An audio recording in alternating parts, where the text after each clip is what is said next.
Voleurs d'âme, c'est le livre que vous voyez là. C'est une histoire vraie. Ça vous parle de Hawa, une jeune Sénégalaise, qui en 1939 va se marier avec Ibrahim. Ils ont une vingtaine d'années. Ils vivent à Dakar sous la colonisation française. Et en fait, le 3 septembre 1939, il y a la Seconde Guerre mondiale qui va commencer. Bon, vous n'étiez pas là les autres avant, mais je ne vais pas répéter parce que sinon ça va faire trop long. Ibrahim est enrôlé de force dans l'armée française, il n'a rien demandé. Il est enrôlé dans ce qu'on appelle les tirailleurs sénégalais. Précisément le 25e régiment de tirailleurs sénégalais. Hawa est enceinte, son mari part à la guerre, tout le monde est sidéré, et Hawa ne peut rien faire si ce n'est l'accepter comme des millions de Noirs, des milliers, pardon, pas des millions, on n'exagère pas, des milliers, des centaines de milliers de Noirs qui vont être envoyés pour mourir en France, qui viennent de Martinique, de Guadeloupe, d'Afrique, de Guyane, Algériens, Maghrébins, Marocains, Tunisiens, qui vont mourir par dizaines de milliers en France.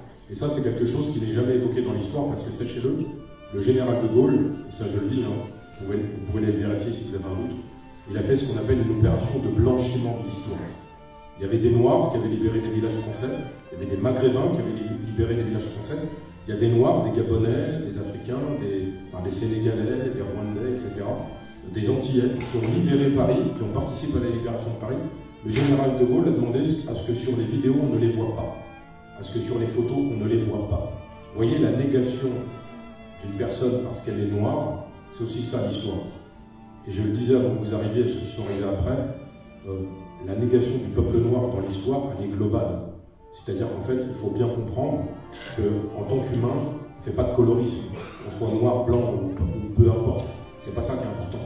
Il faut bien comprendre que l'histoire, ça concerne l'humanité entière, mais on ne peut pas accepter la négation d'une partie du peuple de l'humanité et que l'autre partie serait les privilégiés et on ne parlerait que de leur histoire. Voilà. Donc, l'idée de ce roman, c'était d'abord de rendre hommage à Hawa et Ibrahim, parce que c'est des personnes qui ont existé. Donc, Ibrahim part à la guerre. Pendant un an, il a envoyé des lettres à Hawa.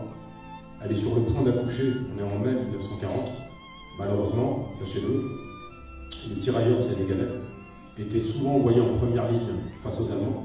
La France va perdre la guerre en 1940, mais avant de perdre, ils vont d'abord envoyer les Noirs devant, les Sénégalais, les tirailleurs sénégalais, les Africains, Algériens, Maghreb, etc., Maroc, Tunisie. Eh bien, à Chasselet, par exemple, les Allemands vont massacrer le 26e régiment de tirailleurs sénégalais.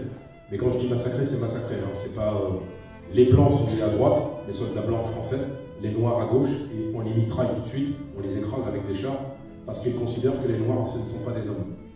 Je le disais avant que vous arriviez, les lois de Nuremberg de 1933 considèrent dans la hiérarchisation des races, un peu comme le code noir pendant l'esclavage, que les Blancs sont tout en haut, les Juifs tout en bas, et en dessous de tout le monde, il y a les Noirs.